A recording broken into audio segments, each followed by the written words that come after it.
Ya, creo que ya está. Muy buenas noches a todos, bienvenidos a un nuevo webinar de DCRP. En esta oportunidad tenemos a Iván. Iván es natural de México, nos va a hablar Machine Learning en Ciencias Sociales. Y bueno, recordarles al público que siempre están disponibles nuestros eventos en la página web www.datascience.p, en la cuales se publican todos los talleres virtuales gratuitos que estamos proporcionando, ¿no? En esta oportunidad también los invitamos a nuestro canal de Slack y Discord. Los links lo tienen en la publicación que hicimos hace unas 5 horas. Y bueno, también estén, queremos informarles también que estamos ya avanzando con el proyecto de datos incorruptibles. Ya inició el día de ayer la primera mesa de trabajo. El día de hoy también están iniciando. Y bueno, este proyecto tienen para varias semanas, así que empezamos. Iván Zamorano es asistente de investigación del Laboratorio Nacional de Políticas Públicas, CIDE, en México, y bueno, en esta oportunidad tenemos una ponencia de parte de él. Bienvenido, Iván. Hola, hola. No, muchas gracias, Javier. Muchas gracias a Data Science Perú. Muchas gracias por la oportunidad. La verdad es que estoy muy feliz. Siempre me parece que es muy importante que todos hablemos un poquito de estos temas y justamente trabajar en la democratización de esta información es muy, muy importante.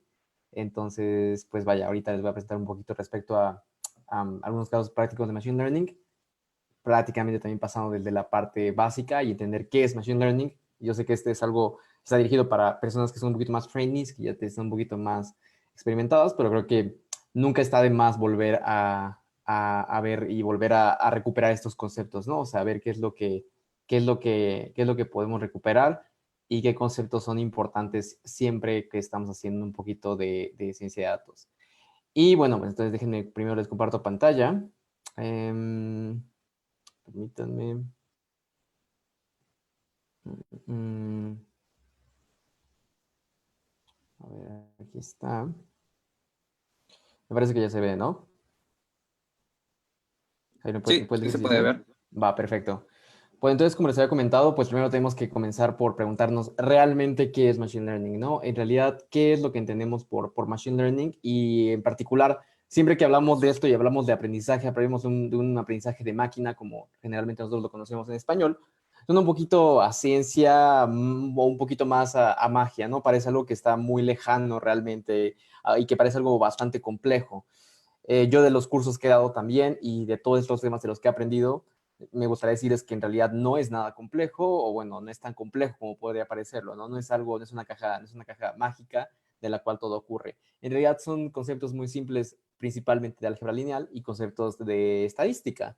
Son conceptos que aplicados ya después con la herramienta de la programación, particularmente con algunos lenguajes de R y de Python, se van a complementar para que nosotros hagamos y podamos entender y aplicar esta clase de herramientas, ¿no? Entonces también me gustaría que al final de esta charla tuvieran como una idea respecto a qué es en realidad Machine Learning en términos un poquito más simplificados y que dejaran de un lado como esta visión, porque yo creo que también lo más importante de estos espacios es que desmitifiquemos esta clase de conceptos y que dejen de sonar tan complejos como generalmente ocurre. Entonces, vaya, aquí primero como me gustaría darles un par de definiciones muy simples. Y bueno, entonces, ¿qué es Machine Learning? ¿No? En realidad, como les había comentado, son métodos computacionales, particularmente se utiliza mucha programación en R y en Python, para aprender de datos con el fin de producir reglas para mejorar el desempeño en alguna tarea o toma de decisión. Es decir, queremos nosotros crear algoritmos, aplicarlos con un tipo de programa, algún lenguaje de programación, y a partir de eso, entonces, generar algún tipo de toma de decisión. Al final del día, lo que nosotros queremos es generar un modelo que nos ayude a tomar una decisión, que nos ayude a entender mejor un problema y de alguna forma también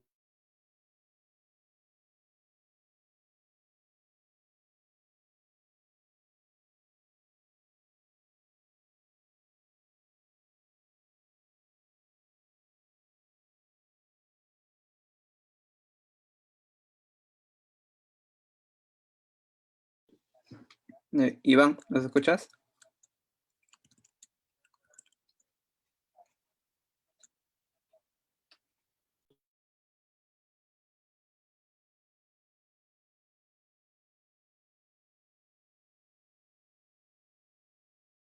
Sí, disculpe unos momentos, se le perdió un poco la conexión al ponente.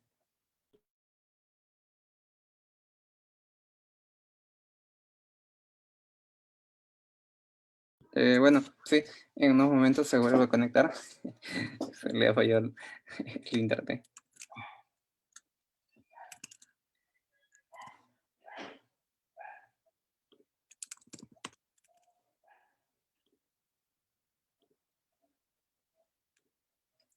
Un poco para aprovechar el tiempo, recordarles también que siempre la página web, en la opción de capacitación, talleres virtuales, tenemos siempre todos los talleres. Como ven aquí, una vez que uno dé clic en el botón de inscripción, automáticamente le estará llegando un correo con el evento que se ha programado y como también el link de la videollamada, ¿no? Siempre acá tenemos el link, lo podemos copiar, como también lo podemos, este evento, agregar en nuestro calendario, ¿no? En Google y en Outlook. Así que es muy importante también, si es que todavía no se han creado una cuenta en la web, en el botón de regístrate, tienen que, bueno, crear su usuario y su correo y le estará llegando un correo para que puedan activarlo, ¿no? Y una vez que hayan activado ese correo, se van a poder loguear de esta forma, ¿no? Y bueno, estamos haciendo una nueva web, de hecho, y ya pronto estará disponible.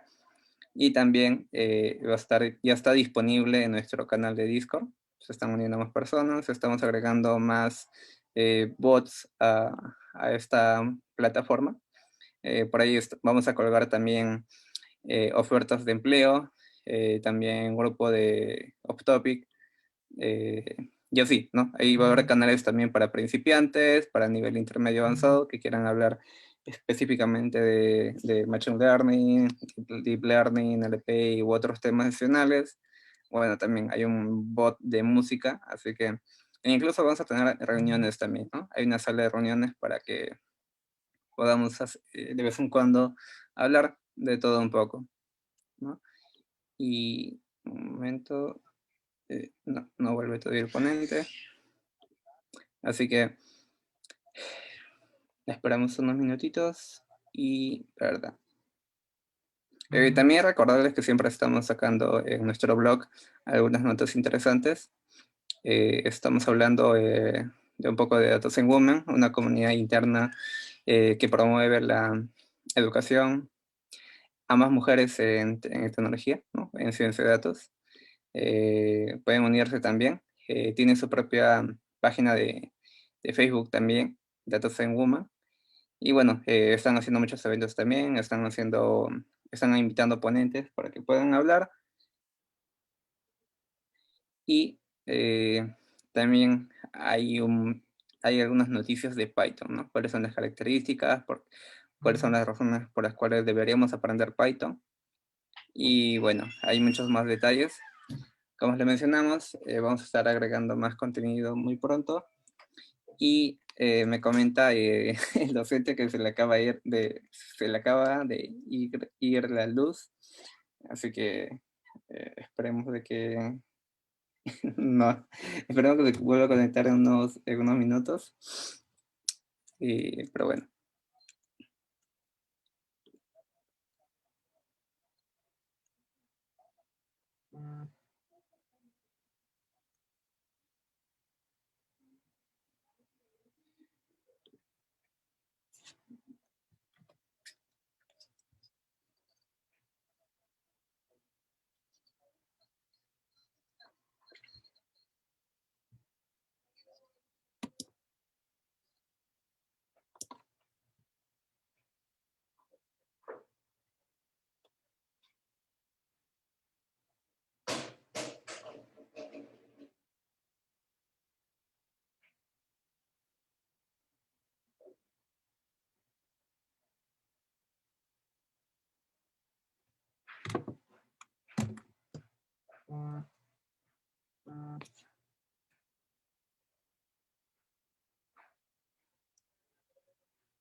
Ok. Hola, Iván.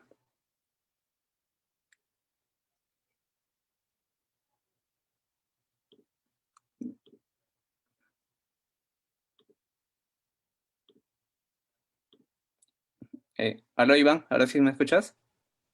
Hola, hola, hola, perdón, disculpen, se me fue la luz, entonces una disculpa. Pero bueno, esperemos que no vuelva a suceder y si de repente se traba es porque la luz está fallando, entonces, pues vaya, es algo que no puede controlar, pero ahorita regresamos. No sé en qué parte, hasta qué parte se quedaron. Me dijeron que se trabó, pero no sé hasta qué parte, entonces si quieren... Eh, Se vio solamente la primera parte de la Ok, PPT. ok. Así que, Aparte, justamente ahí hubo un lag en el que yo seguía presentando, no había dado cuenta de que, o sea, se apagó la luz, pero dije, vaya, igual y no es para la luz, igual fue otra cosa, ¿no? Entonces, yo seguí presentando ahí como otros 2 minutos más. Entonces, vamos a hacerlo todo desde el principio, ¿vale? Les voy a presentar otra vez la pantalla y, así es. Una última acotación público. Cuando quieran crearse su cuenta en la web, si colocan con mayúscula su correo, les va a salir un mensaje de usuario inválido. Así que procurar de, cuando creen su cuenta en nuestra web, hacerlo en minúscula, ¿vale? Entonces, Iván, continuamos con la charla de hoy. Sí, claro. Bueno, entonces, como le estaba comentando, realmente la primera pregunta y lo que le estaba respondiendo era, ¿qué es Machine Learning? ¿No? O sea, ¿cuál es la definición propiamente de Machine Learning? En realidad, vaya, no hay una definición, digamos, canónica sobre la cual podamos trabajar. Como les había comentado, se utilizan varias herramientas, particularmente dos herramientas, que una es álgebra lineal y la segunda es estadística. Estadística entendida desde lo más principal, desde conceptos de probabilidad que son muy simples y muy sencillos, pero muy poderosos, hasta modelos un poquito más complejos de econometría, ¿no? Las personas que conozcan un poquito más de estos temas sabrán más por dónde va la cosa, ¿no? Y lo que vamos a hacer, la diferencia en Machine Learning es utilizar estas herramientas computacionales, particularmente, como les estaba diciendo, se utiliza mucho Python y mucho R, que son lenguajes de programación que se utilizan de manera bastante extensa, para este manejo de bases de datos bastante amplio. En realidad, y ustedes lo van a ver en un momento, Machine Learning o esta ciencia realmente enfocada al aprendizaje de máquina, ya contaba con las herramientas teóricas para poder ser llevada a cabo. Realmente con lo que no contábamos era con una capacidad tecnológica para poder hacerlo hasta los recientes 10 años, 10, 15, 20 años aproximadamente. Digamos, este boom tecnológico que ocurrió fue realmente lo que permitió dar ese espacio y dar ese salto a métodos computacionales mucho más complejos, ¿no? Y dense cuenta realmente de algo muy simple como antes, no sé, tomar mucha información, pues nos tomaba toneladas de papel y dense cuenta que ahora esa información la podemos almacenar en memorias muy pequeñas, vaya, ni siquiera se usan las USBs, vaya, hoy ya están incluso en la nube. Entonces ese salto, digamos, que incluso de manera física o observable se puede permitir, se puede percibir. Entonces, eso fue lo que permitió dar este gran salto en Machine Learning y propiamente entender esta ciencia. Como les había comentado, entonces, pues aquí está justamente la definición. Es justamente todo está enfocado a tomar una decisión o desempeñar una tarea de manera más óptima. Y quiero que guardemos esta palabra de optimización porque es muy importante. El concepto de optimización también es de las cosas más importantes dentro de Machine Learning, porque es un parteaguas en términos matemáticos para poder abordar los problemas y resolverlos desde una metodología algorítmica. Y con una metodología algorítmica me refiero a una serie de pasos que nos permitan hacer una tarea, o mejor dicho, que le permitan a la computadora hacer una tarea en particular. Entonces van a ser los conceptos y los elementos más principales y fundamentales para poder hablar un poquito de Machine Learning. Ahora, matemáticamente, y esto también es muy importante, es importante que tengan esta clase de conceptos muy en mente y muy claros. Uno que me gusta mencionar mucho es el principio de inducción, que es un principio bastante simple a mi punto de vista, sin embargo va a ser bastante poderoso. Y va a ser bastante poderoso también para entender la diferencia cuando hablamos de modelos de clasificación y modelos de predicción. El principio de inducción básicamente lo que nos dice, y es un principio matemático que no tiene nada que ver realmente con cuestiones quizá estadísticas o no es algo propiamente de Machine Learning, sino es algo que de hecho deriva de análisis matemático puro, es que nosotros tenemos una proposición, en dado caso, por ejemplo, piensen, esa proposición puede ser una función, puede ser justamente un algoritmo, que es lo que les comento, que son esta clase de series de pasos, los cuales tienen que ser ciertos en primer lugar para la primera muestra o para el primer paso, el primer elemento, y para el késimo. Lo que nosotros vamos a buscar es hacer reproducible este proceso a través de un principio de inducción para que eso también sea cierto al K más un elemento. Es decir, queremos aproximar información de la que todavía no estamos seguros, información de la que todavía no estamos del todo certeros, para poder dar algún tipo de proposición que sea cierta. Queremos asegurar algo, queremos predecir algo, queremos saber algo de información que no tenemos a mano. Y otro concepto muy importante es el de variables aleatorias independientes e idénticamente distribuidas. Ahora, vamos a darnos un pasito atrás a esto. Esto ya tiene que ver con lo que les decía de temas de probabilidad y estadística. Es muy importante retomar estos conceptos. ¿Por qué? Una variable aleatoria, pensémoslo como una variable o un elemento que nos permite modelar, que nos permite entender un fenómeno de la naturaleza, ¿no? Propiamente las personas que hayan llevado algún curso de probabilidad, estadística, sabrán que una variable aleatoria tiende a distribuirse de alguna forma. Y con esta tiende a distribuirse se refiere a que tiene algún tipo de estructura, algún tipo de naturaleza, la cual nos va a permitir hacer estimable o predecible esta información. Ahora, ¿por qué es importante que sean independientes e idénticamente distribuidas? Bueno, independientes porque eso nos asegura que realmente algunas variables no van a estar interactuando de manera directa consigo mismas, es decir, que no va a generar un ruido de una variable a la otra, es independiente en términos probabilísticos, y que sean idénticamente distribuidas nos permite dar un paso más allá a la información para hacer un muestreo y submuestreo. Es decir, nosotros, algo también muy particular en Machine Learning es que no vamos a utilizar siempre la información que tenemos en su totalidad. Algo que vamos a hacer es también distinguir entre un conjunto de prueba, entre un conjunto con el que vamos a probar realmente que nuestro algoritmo, nuestra función, nuestro modelo funcione, y un conjunto de entrenamiento. Pero para poder hacer estas dos similitudes y entender estos dos conjuntos de información o de datos particularmente, porque recuerden que lo que estamos utilizando, nuestro principal input van a ser datos, es necesario contar con esta clase de cosas. Si no tenemos como tal ese tipo o podemos hacer un supuesto respecto a este tipo de comportamiento de las variables, va a ser un poquito complicado dar el siguiente paso. Ahora, lo siguiente, y eso ya es lo principal, eso ya va a ser lo último que vamos a ver, ¿no? En la mayoría de los casos y la naturaleza en el mundo en realidad es muy difícil encontrar esta clase de cosas. Entonces lo que vamos a hacer es justamente simplificarlo y tratar de entender y que lleguen las cosas a este óptimo en el que se deberían de comportar. De hecho, es lo que siempre se hace en muchas ciencias sociales, particularmente en economía. Nosotros vemos un modelo teórico que parece perfecto y de ahí vamos agregando cosas más cercanas a la realidad que lo hacen muy imperfecto, pero buscamos esa perfección, buscamos ese comportamiento que se acerque a lo que estamos tratando de predecir. Entonces, tomando estos dos principios de inducción y de las variables aleatorias, me gustaría también ponerle como un pin. Un principio también que les había comentado es el de optimización, que son muy, muy importantes para Machine Learning. Ahora, la siguiente pregunta es, ¿cómo se aprende? O cómo podemos hacer que, como tal, una máquina aprenda, ¿no? De inicio, la definición de Machine Learning es una máquina que aprende. Y yo siempre he tenido un poquito de conflicto respecto a la palabra aprendizaje en Machine Learning, porque realmente no creo, bueno, no es directamente, y creo que es una cuestión más de la lengua española. El aprender tiene que ver con algo más cercano a lo humano. Yo diría que es algo más como replicar ese aprendizaje o aprenderlo como asimilarlo. Es decir, justamente como les había comentado, tenemos dos conjuntos de datos, ¿no? Los de entrenamiento y los de prueba. Lo que vamos a hacer va a ser aprender esos conjuntos de entrenamiento y testear nuestro modelo con los conjuntos de prueba. Saber qué tan correcto y qué tan acertado es ese modelo a partir de nuestros conjuntos de prueba. Entonces, la pregunta es, ¿cómo logramos aprender? El cómo logramos aprender matemáticamente se entiende a través de funciones. Y si ustedes recuerdan en sus clases de matemáticas, pues que es una función, ¿no? Una función es, tú le metes un input de información, puede ser una variable, puede ser un número, puede ser lo que sea, y al final te va a dar otra cosa, te va a dar un output que también puede ser un número, que va a transformar esa información y te va a dar algo distinto a lo que era inicialmente. Entonces, ese proceso en realidad, esa función en sí, es lo que se conoce como aprender en realidad. Ahora, hay dos cosas también importantes en Machine Learning, unos conceptos importantes que cabe resaltar, que vale la pena mucho resaltar, y uno es el aprendizaje supervisado y el aprendizaje no supervisado en Machine Learning.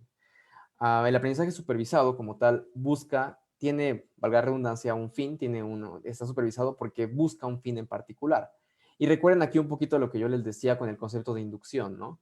Si ustedes recuerdan, con el concepto de inducción nosotros sabíamos que algo era cierto para el primero, para el késimo, y queríamos encontrar el K más 1, queríamos encontrar esa información que nosotros desconocíamos realmente. Es decir, tenemos ya como tal un punto final al cual queremos llegar. En otro caso, en el caso del modelaje no supervisado o aprendizaje no supervisado, lo que queremos en realidad son trabajos más de clasificación. Y aquí me gusta utilizar también de manera gráfica estos dos ejemplos. Particularmente, y a lo mejor estoy abusando un poquito, no sé si ustedes tengan este concepto de conceptos como de regresiones, el concepto de una regresión bastante fresco, pero básicamente lo que queremos hacer con una regresión es entender la información que tenemos y poder dar una proyección respecto a algo que desconocemos en el futuro. Información que no está ahí, tenemos información que es histórica, de la cual se aprende, la cual nosotros procesamos a través de una función en términos reales, y después buscamos hacer una aproximación. Este tipo de aproximación generalmente va a ser una aproximación, por ejemplo, en la regresión lineal va a ser una aproximación lineal, va a ser también una cuestión de distancia, de minimización de error. Y por otro lado está la parte del modelaje no supervisado, del aprendizaje no supervisado. Lo que queremos hacer un poquito aquí, para ponerlo un poquito en términos simples, va a ser organizar. Organizar y ver cómo los datos se comportan por sí mismos. Es decir, cómo los datos nos hablan un poquito. Es decir, no queremos conocer realmente algún tipo de fin, no queremos llegar como tal, a una proyección o a algún dato en particular del cual desconocemos, sino es qué información contamos, está muy desorganizada, y justamente aquí en la figura 2 podemos entender eso, con muchos datos, con muchísima dispersión. Tienen muchísimo movimiento, en realidad no sabemos qué pertenece a qué, y parece ser algo así como solamente puesto de manera aleatoria, que de hecho está puesto de manera aleatoria, ¿no? Lo que queremos hacer con los datos o con el modelaje de aprendizaje no supervisado es justamente clasificar. Generalmente va a ser clasificar, va a ser que los datos nos permitan hablar por sí mismos y que ellos en alguna forma se logren comprender y se logren ordenar por sí solos. Esa va a ser una gran diferencia entre estas dos cuestiones. Ahora, como les había dicho, sea aprendizaje supervisado o no supervisado, realmente al final del día lo que vamos a hacer, ya sea para clasificar o para predecir, van a ser funciones matemáticas, que después vamos a través de herramientas de álgebra lineal, llevarlas a una siguiente dimensión. De hecho, otro problema, y lo vamos a ver, es un caso muy conocido, probablemente ya lo habrán escuchado, el caso de Netflix, es a través de esta minimización de dimensionalidad. Pero vamos un poquito por pasos, porque creo que hay que ir un poco lento. A veces esta información es un poquito compleja de diferir. Entonces, vamos ahora a lo siguiente. Una vez que tenemos como tal una aproximación o, digamos, una forma de resolver el problema, vamos a utilizar entonces ahora el siguiente concepto, que son las redes neuronales. Una red neuronal básicamente lo que va a hacer es tomar estos procesos de aprendizaje, esos clasificadores que pueden ser lineales, que pueden ser logarítmicos, que pueden tener muchísimos tipos de naturaleza, los vamos a ordenar y vamos a hacer que ellos, entre ellos, reaccionen y funcionen de acuerdo a lo que están diseñados. Es decir, las redes neuronales sería como tomar estos pasos de la función, tomar esta receta y juntarlas todas para que actúen de una manera más sincronizada. En realidad lo que estamos haciendo con estas redes neuronales, y pues dense cuenta que también está muy en términos intuitivos cercano a lo que nosotros podemos pensar como una red, o bueno, como una neurona cerebral, es que cada neurona tiene como tal un principio o una funcionalidad. Esa funcionalidad está dada por un modelo, el cual busca predecir, busca categorizar, y después vamos a hacer que esos modelos o que esas neuronas, esos pequeños categorizadores o como le quieran decir, funcionen entre ellos mismos. Eso es básicamente cómo funciona una red neuronal, y también es muy importante que lo tengamos en mente, porque cuando pasamos al siguiente paso de no solamente considerar un solo modelo y queremos algo mucho más complejo, queremos atacar un problema con distintos pasos, como les había dicho, de manera algorítmica, entonces ya debemos de considerar distintas funcionalidades. Ahora, lo que también les quería comentar es que realmente, y se los dije en un principio, Machine Learning no es algo realmente nuevo. Ya les había comentado que son realmente conceptos muy antiguos, particularmente, por ejemplo, de la metodología o el teorema del descenso de gradiente estocástico. En realidad es desde 1952. Incluso dicen que fue desde antes con Cauchy. Algunas personas se conozcan a Cauchy, conocerán, por ejemplo, las leyes de Cauchy o incluso la distribución de Cauchy. Pero en realidad también está más atribuido a Haskell-Curry. En realidad, lo que entendemos por este descenso de gradiente estocástico, a mí me gusta mucho siempre una analogía que se hace y que es bastante común, es nosotros queremos bajar de una montaña, de una montañita, pero no podemos ver realmente, no podemos, somos personas que son ciegas, no podemos observar. Entonces lo que vamos a hacer es tomar una dirección y bajar, y luego tomar otra dirección, bajar, tomar otra dirección, bajar. Realmente lo que hace el gradiente es eso, es lo que te da esa direccionalidad. Y se baja como un descenso porque justamente lo que queremos es, pues, bajar una montañita, ¿no? Creo que de manera intuitiva así es como se entiende. De manera matemática hay conceptos mucho más complejos ahí detrás, pero creo que esa es la manera más sencilla de entenderla. Ahora, ¿por qué bajar? ¿Qué es lo que queremos hacer? Aquí es cuando me lleva al siguiente concepto que les había comentado, que es el de optimización. Machine Learning también se puede entender de una forma como un proceso de optimización. Pero ¿cómo optimizamos? O mejor dicho, ¿qué es optimizar? En términos matemáticos, en términos estrictamente matemáticos. Las personas que conocen un poquito de economía, por ejemplo, ingenieros también, en física también se ve mucho el proceso de optimización, pues sabemos que queremos optimizar una función objetivo respecto a ciertas restricciones, ¿no? Esa función objetivo puede ser maximizar o minimizar en dado caso. Particularmente lo que vamos a hacer en Machine Learning, y recuerden, como vamos a estar testeando modelos que aprendan, algoritmos que aprendan de los datos, siempre hay un error. Hay un error que constantemente no tenemos presente, y ese error, esa minimización de error, va a ser lo que vamos a buscar optimizar, ¿no? Va a ser encontrar estas fórmulas, si lo quieren ver de alguna forma, o funciones, modelos, que nos permitan aproximarnos a una problemática de clasificación o de proyección con un mínimo de error. Entonces, ahora, relacionando eso también con el descenso de gradiente estocástico, lo que queremos hacer es bajar esa montañita, obviamente sin caernos, piensen de esa forma, o esa montañita de la manera más óptima, que no nos tome tanto tiempo, que no nos demos 3 vueltas a través de la montaña y que después bajemos, sino que encontremos la manera más óptima, la manera que minimice el error para poder bajar esa montaña. Después ya vienen otros conceptos en 1958 con los perceptrones, que fue algo de Frank Rosenfeld, um, y que es también un concepto muy, muy cercano a las redes neuronales. De hecho, un perceptrón también se define a partir de modelos de linealidad y también busca esta minimización de error. El backpropagation es otro concepto muy, muy interesante porque eso fue lo que nos permitió dar un poquito, como dice el nombre, ¿no? Piénsenlo también de manera muy intuitiva. El backpropagation, lo que nos dice es considerar ahora esa hipótesis, esa función, ese modelo, para atrás, aprender de eso y entonces encontrar información que nos pueda ser útil. Recuerden que este proceso de aprendizaje, este proceso donde la máquina aprende, en realidad lo que está haciendo es considerar su conjunto de datos de entrenamiento y después compararlo con los datos de prueba. Realmente es lo que está haciendo, no es algo del otro mundo, no está haciendo magia, no está haciendo nada de eso. En realidad lo único que está considerando es la información que ya le estás dando. Ahora, realmente otra cosa que también me parece importante también tomar en la discusión es que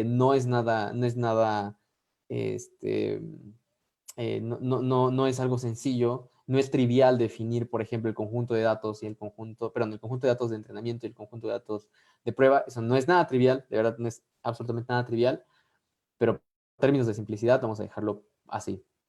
Es entendible, es necesario entender que estos dos conceptos están ahí interactuando. Después pues, ya vienen otros tipos de conceptos, ¿no? Que son las redes convolucionales. Las redes convolucionales después ya son algo, bueno, es algo mucho más complejo, particularmente son redes que se utilizan más, están más enfocadas a temas de clasificación. Clasificación, por ejemplo, ya conceptos cuando ven en temas de deep learning, que ven temas de inteligencia artificial, que están relacionadas a poder nosotros, por ejemplo, ver una imagen o que un software vea una imagen y poder clasificarla y entenderla como eso, ¿no? Ustedes ven, por ejemplo, algunos videos o han visto probablemente en estos temas, en otras charlas, que realmente lo que se hace es esa información, tener ese set de datos, procesarla de manera, digamos, a través de la manera numérica y clasificarlo. Es muy, muy importante. Siempre este concepto de clasificación es muy, muy importante. Ahora, ya pasando un poquito a las aplicaciones, particularmente de ciencias sociales, es algo bastante complejo, ¿no? Y es que ya como les he hablado un poquito, realmente el abanico está muy amplio, ¿no? Puede ser cualquier tipo de problema en realidad y con un poquito de creatividad puede ser un problema de optimización. Y en ese problema, y en ese sentido, si percibe un problema como de optimización, minimización de error y aplicar una hipótesis estadística, pues en sí ahí el abanico está bastante amplio, ¿no? Y las ciencias sociales en particular también son muy, muy amplias, ¿no? Una ciencia social aplica particularmente, a veces en algunos casos, y aquí cabe hacer la distinción, en México particularmente, por ejemplo, la economía se entiende como una ciencia social, algunos es como ciencia administrativa, pero también en esas ciencias sociales están, por ejemplo, temas de filosofía, temas de sociología, temas de comunicación, por ejemplo. Lo cierto es que yo creo que hay una diferencia muy importante entre entender el machine learning en ciencias sociales al momento de hacer un salto cualitativo a un salto cuantitativo. Recuerden que al final del día lo que estamos haciendo es procesar información numérica. Pero, por ejemplo, cuando nosotros nos topamos con el problema de, ok, ¿cómo vamos a clasificar información que no es numérica, por decir algo, yo qué sé, una palabra? Entonces, ¿qué pasa, no? ¿Qué pasa? ¿Cómo podemos pasar de ese salto de, ok, tengo un set, un vector de palabras, y perdónme si de repente se me va un poquito como la jerga un poco técnica, pero pensemos en un conjunto de palabras, ¿cómo retomar esa información que no es cualitativa a lo cuantitativo? ¿Cómo transformo una palabra a un número? Y eso suena bastante complejo, pero lo cierto es que en realidad no lo es tanto. Generalmente se habla de cuestiones, por ejemplo, de frecuencias relativas, de frecuencias absolutas, para poder entender qué tanto una palabra está presente. Recordemos que en sí no estamos buscando la significancia, y eso es muy importante. Porque un modelo, por ejemplo, te puede decir, un modelo de clasificación de Machine Learning, y por eso me cuesta mucho, soy un poquito reacio a decir que en realidad está aprendiendo, ¿no? Porque, porque Machine Learning o un modelo de Machine Learning, por muy complejo que sea, vaya, te podrá decir que árbol es esto, ¿no? Pero en realidad jamás va a entender el significado propiamente de la palabra árbol. Te va a poder clasificar la palabra árbol de acuerdo a cierto tipo de funcionalidades y de acuerdo a cierto tipo de características que tú le des, ¿no? Pero en términos reales, y piénsenlo como un poquito hasta platónico, hasta filosófico, porque me parece que la discusión se eleva un poco por ahí, en realidad nunca llega a conocer esa esencia realmente. Y para mí eso es lo que realmente es el aprendizaje, ¿no?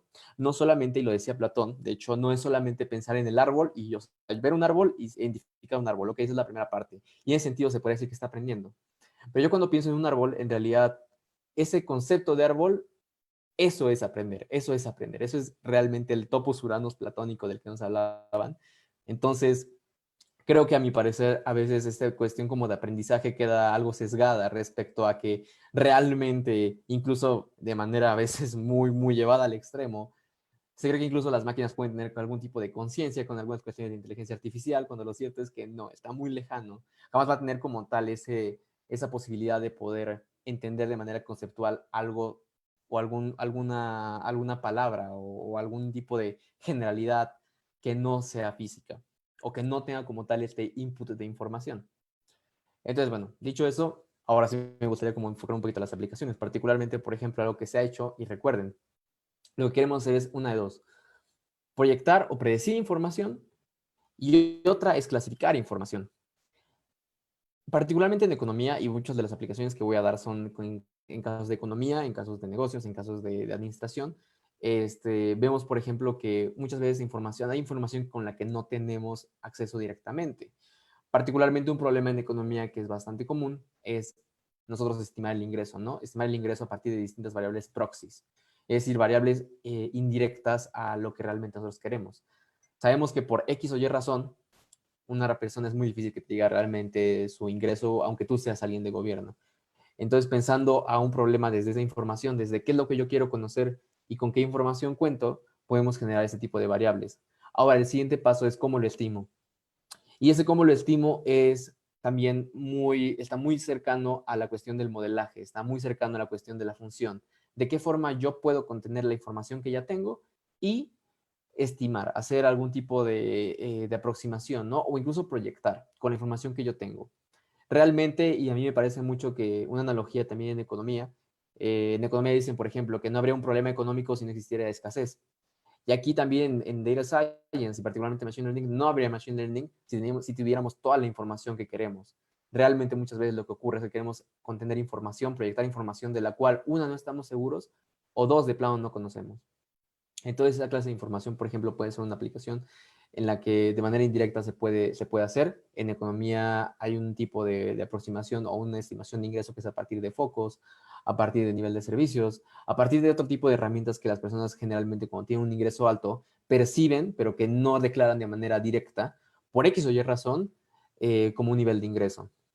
Ahora, el siguiente caso, y eso también me parece que es una aplicación en realidad, porque muchas veces, particularmente en economía y en modelos de crecimiento, se da por hecho, y es algo que muchas veces no comprendemos, a un factor económico, a un factor tecnológico, que parece estar ahí, pero nadie lo explica, ¿no? Parece ser un factor ahí una productividad que es una caja negra, que nadie sabe cómo funciona, pero que se adapta al modelo, ¿no? Entonces, otra aplicación que también a mí me parece es la adaptación del Machine Learning dentro de los modelos, particularmente económicos y financieros. Cómo entender esta variable que implica el conocimiento de más información, particularmente las personas que tengan un poco más de conocimiento en economía, los conceptos de información asimétrica les van a sonar muy, muy comunes. Cómo adaptar esa información que ya no es tan asimétrica, porque recuerden que ya la estamos conociendo o que tratamos de aproximarla a través de modelos de Machine Learning a un modelo para hacerlo mucho más eficiente. Es otro tipo de aplicación en realidad. Es algo que estamos metiendo incluso en nuestro propio modelo y que está nutriendo el modelo, es algo que incluso termina por ser autorrecurrente, ¿no? O sea, es algo que se nutre a sí mismo para poder llevarse a cabo. Y otra clase de aplicaciones en realidad, y ahora sí va como una cuestión un poquito más técnica, a lo mejor, es por ejemplo el muy conocido caso Netflix. Y ahora voy a dar un pasito todavía hacia atrás. Acuérdense que con nosotros cuando hablábamos de temas de dimensionalidad, cuando hablábamos, por ejemplo, le estaba mencionando las gráficas en donde hacíamos una diferencia entre el aprendizaje supervisado y no supervisado. Ustedes habrán notado realmente las aproximaciones y la forma gráfica en la que nosotros entendemos es particularmente en dos dimensiones. A veces llega a ser en R3, en una tercera dimensión, pero eso es algo bastante complejo que incluso en términos gráficos ya no es del todo conveniente ilustrar. Ahora, ¿y por qué se hace de esta forma? Porque realmente es la manera más entendible, más sencilla y más práctica de entenderlo. Pero ¿qué pasa? Piénsenlo ustedes, cuando nosotros graficamos un plano cartesiano, tenemos ahí X y Y, ¿no? Son dos variables, en realidad, una dependiente de la otra. Pero ¿qué pasa cuando tienes N? Cuando tienes N variables.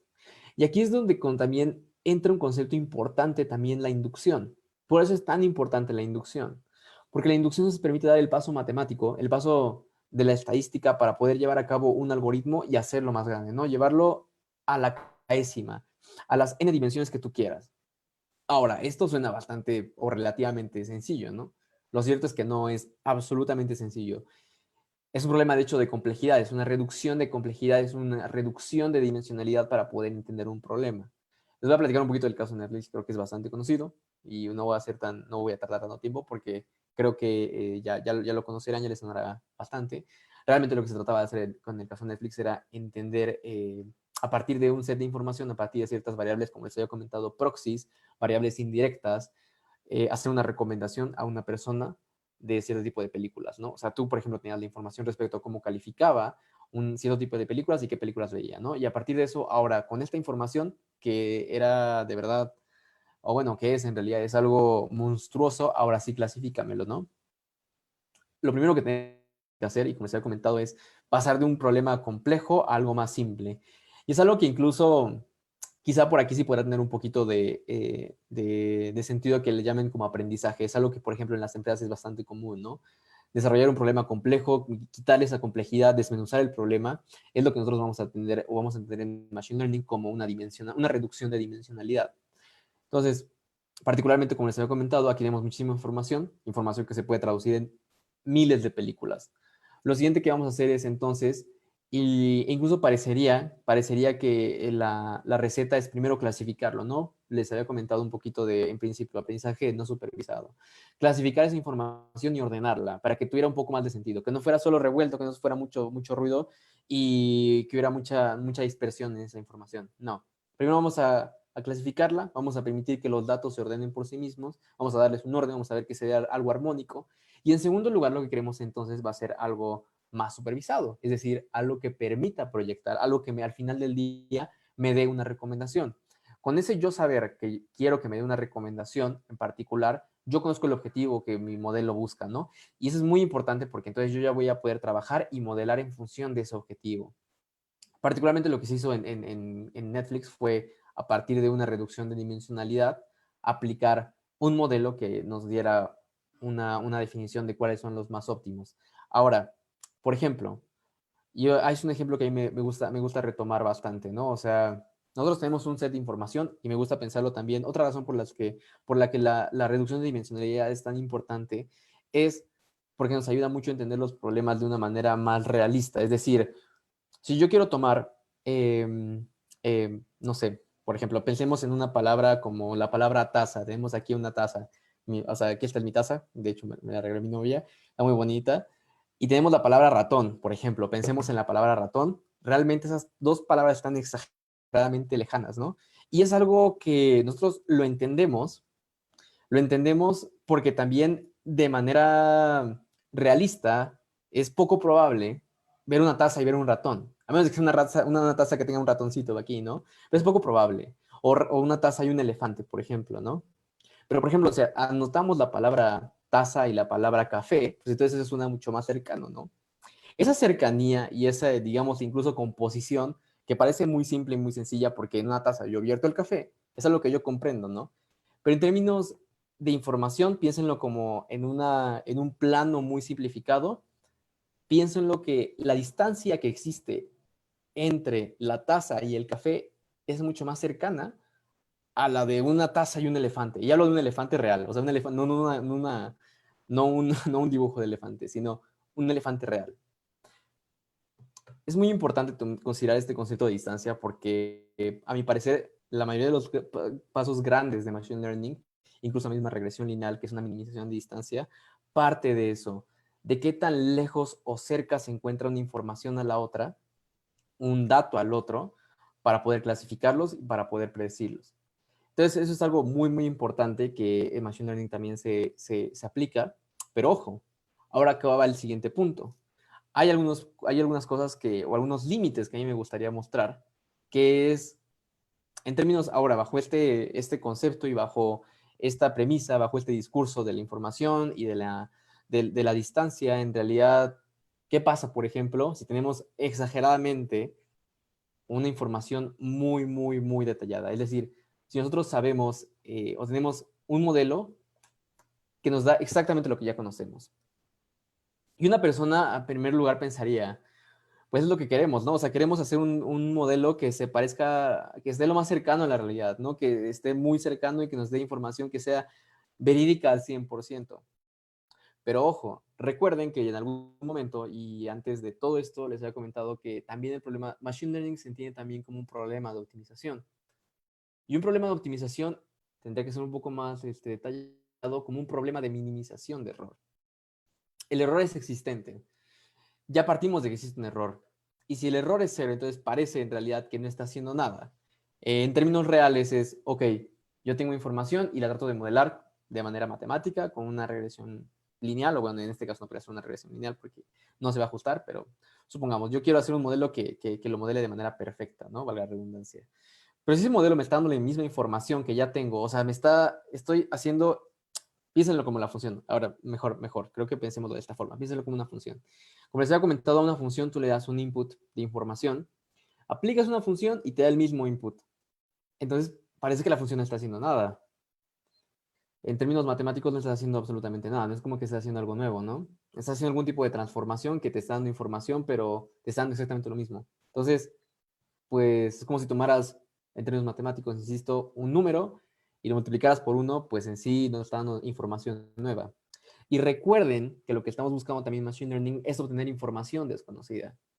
Ahora, si tenemos en consideración eso, ya podemos pensar que el modelo ahí, pues ya no tiene mucho sentido, ¿no? O sea, es como si yo tomara un espejo y me diera exactamente lo que tengo. Pues no hay mucha información. No me está dando información, no tengo ningún tipo de medición respecto a qué también lo está haciendo si me está dando la misma información. Incluso parecería que es algo malo, ¿no? O sea, y es que en efecto es algo malo. Si no me está dando un error, si me está dando un error de cero, si no me está dando o contrastando esta información, si realmente lo que estoy pasando es mis datos y no le estoy haciendo absolutamente nada, creo que ahí hay un problema. Y ese problema en Machine Learning se entiende como el overfitting, que es el sobreajuste de un modelo. Es decir, hacer una aproximación ajustando tanto que al final del día la información que obtenemos es exactamente la misma Y al tener un error improbable, entonces se desecha. Se desecha porque quiere decir que lo estamos haciendo mal, ¿no? Que no estamos obteniendo información nueva. No estamos generando esa información que nosotros buscamos en Machine Learning. Y recuerden que si tuviéramos toda la información, pues entonces no habría ningún problema de Machine Learning ahora o de entrada. Eh, y creo que eso también es bastante importante, particularmente cuando hablamos de una regresión lineal. Lo que hacemos es justamente minimizar la distancia entre varios puntos y planear una combinación lineal que nos minimice justamente todo eso, ¿no? Pero, insisto, creo que es algo que se debe entender y se debe tocar un poquito con pinzas. Digo, a muchas personas, y también lo dejaré un poquito de discusión, que piensan que la regresión lineal es yo creo que es un modelo de Machine Learning, porque efectivamente cumple con todos estos procesos. Ahora, dense cuenta.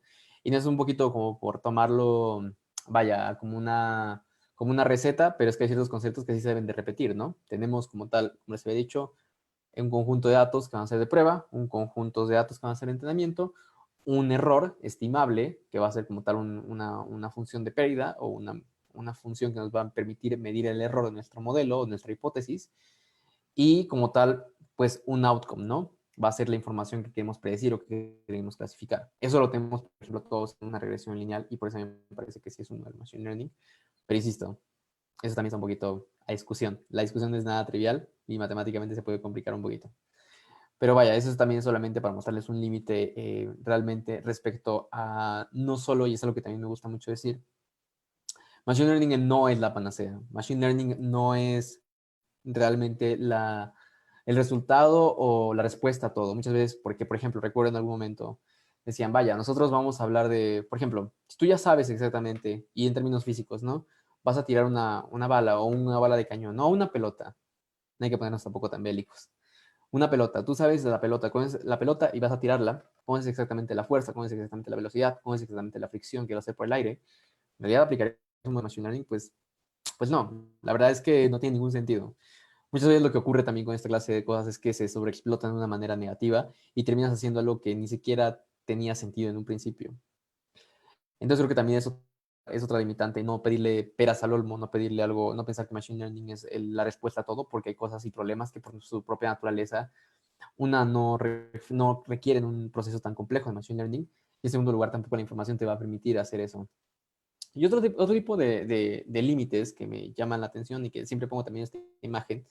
Estas dos imágenes, bueno, el técnico que es el que les había comentado, ¿no? Por una parte el overfitting, por una parte también el proceso de optimizar y de ir tomando el detalle de nuestros modelos, es un detalle técnico, hay procesos ahí que pueden salir un poquito de nuestras manos, puede deberse a una mala, como les había dicho, a una mala definición de nuestros conjuntos de prueba, nuestros puntos de entrenamiento. Y otra cosa es también la cuestión humana. Esta imagen me llama mucho la atención y a mí me encanta. De hecho, vaya, cuando yo la vi, y espero que a ustedes también, excepto que no les vea tanto la cabeza, no lo vean por tanto tiempo porque les va a doler un poquito la cabeza. Um, esta imagen en particular nos muestra muchos objetos que podemos reconocer, es decir, no es una imagen que es un error que se vea rara, pero en sí no hay nada de ahí que sea clasificable. No me puedo asegurar absolutamente que algo de ahí es clasificable al 100%.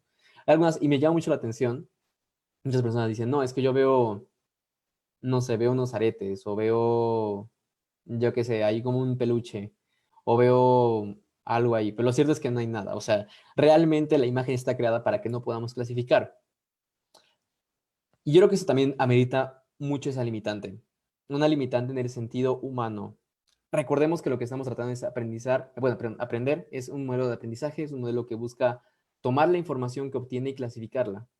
Pero hay cosas que incluso por nuestra propia naturaleza humana son inclasificables. Hay conceptos, hay información que al estar tan saturada de cosas, de objetos, parece irreconocible e incluso en nuestro propio cerebro. Entonces, yo creo que ese también debe ser un límite de Machine Learning. Si estamos buscando aprender realmente o queremos generar algoritmos que aprendan, creo que también es necesario definir las limitantes humanas que tenemos encima. Y bueno, esta imagen en particular me encanta, justamente por eso, porque te muestra cuáles son los limitantes. A muchas personas les duele la cabeza, y es que es justamente, de hecho, es lo que busca, que no puedas reconocer nada.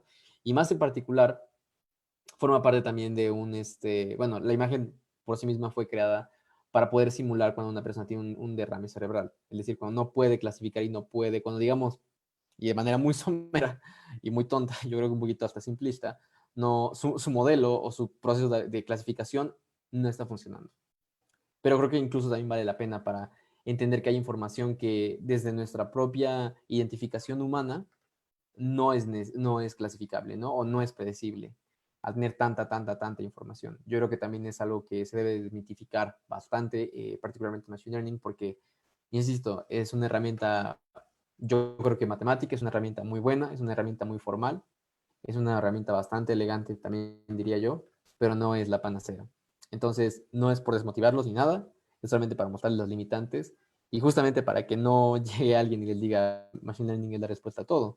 Y creo que eso también ligándolo un poquito a las cuestiones o a los conceptos prácticos, a la cuestión de aplicaciones de ciencias sociales. Hay conceptos, hay problemas que no van a ser del todo estimables, que no van a ser del todo clasificables, porque su misma naturaleza es tan compleja y existe tanto ruido en esa información que no podemos hacerlo, aunque hagamos una dimensionalidad, una minimización de dimensionalidad al estilo de Netflix, va a ser algo muy complejo. Entonces, quiero que también se lo lleven un poquito a casa. Y pues vaya, eso es todo lo que quería presentarles un poquito las aplicaciones, un poquito de Machine Learning, cuáles son los límites. En particular, y aprovecho un poquito para hacer un pequeño spoiler, ya que Javier me había dado un poquito de permiso, y voy a estar dando un curso enfocado justamente ya a herramientas que tengan a entender lo que les había comentado, ¿no? Desde un inicio, ¿por qué el principio de inducción se relaciona con algo más cercano a Machine Learning? Porque el concepto de variables aleatorias independientes es necesario, porque a partir de eso generamos un muestreo, que implica un muestreo estadístico, que implica hacer una hipótesis, que implica hacer un modelo, estas nociones de distancia, y obviamente la aplicación en R y en Python también la estamos observando. Entonces, bueno, Javier ahí también me va, vamos a ver si les podemos enviar un poquito de información para quien esté interesado, para quien esté interesada.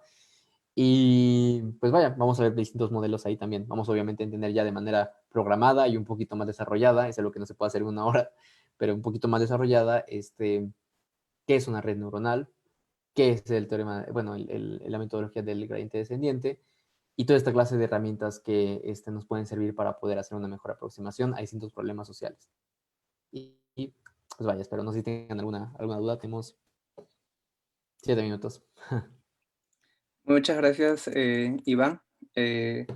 Estimado público, tienen el chat también para hacer sus preguntas, así que por mi lado, Iván, me gustaría un poquito conocer, ¿no? ¿Qué hace un asistente de investigación?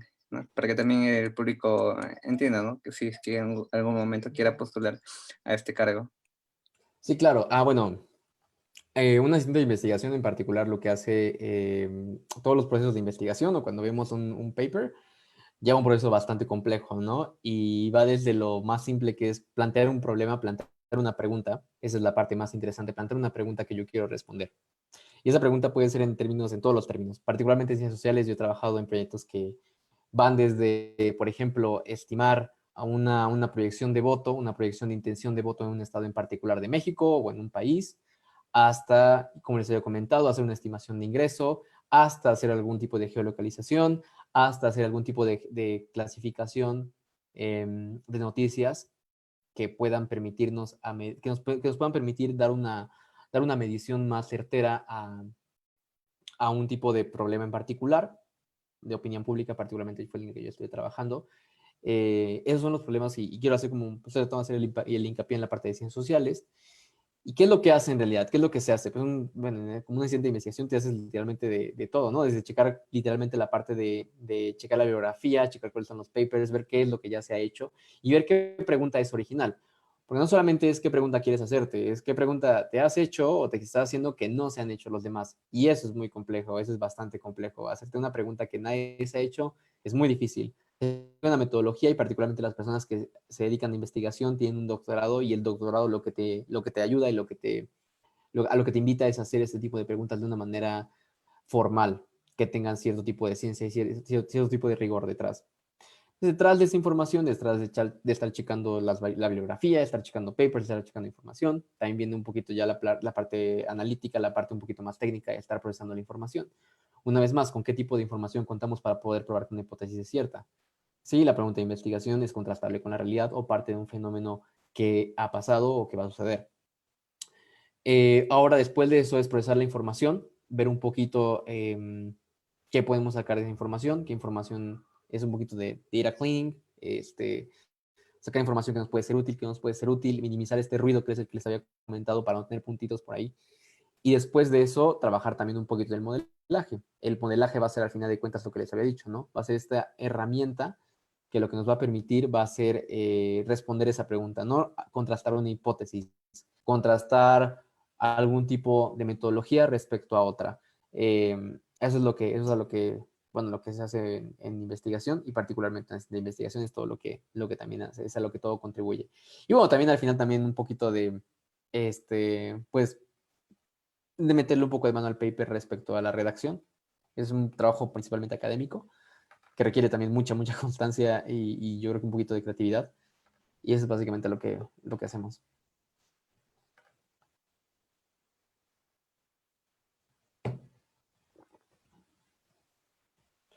No sé si alguien más tengan como... Eh, tenemos una pregunta por ahí. ¿Se puede interpretar los parámetros de una red neuronal? ¿Se puede interpretar los parámetros de una red neuronal? Mm,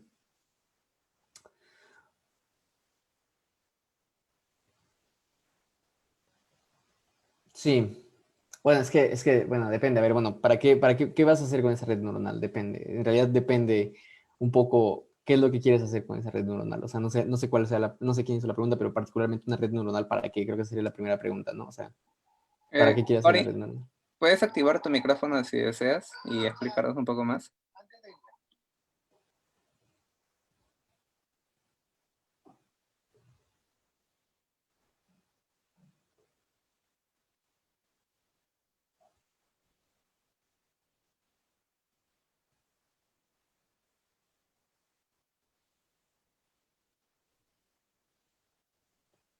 Vale. Bueno, creo que en un Ok, momento lo activas. sí, creo Uf, que entonces ya estamos con la hora, sí, Iván. bueno, sí, bueno, Bueno, muchas de gracias Ray. por todo, más bien. Ujú. Espero que al público también les haya servido bastante esta ponencia. Y bueno, cualquier consulta, por ahí puedes dejar tus contactos también y te pueden hacer alguna pregunta adicional. Y Claro. bueno, igual, ¿no? Estaremos también subiendo esta presentación en nuestro repositorio de GitHub. Y bueno, ahí lo pueden encontrar también en la charla de hoy. Y bueno, eso sería todo por hoy entonces, estimado público. Muchas gracias, Iván, y nos estamos viendo en una siguiente ocasión. Perfecto, muchas gracias.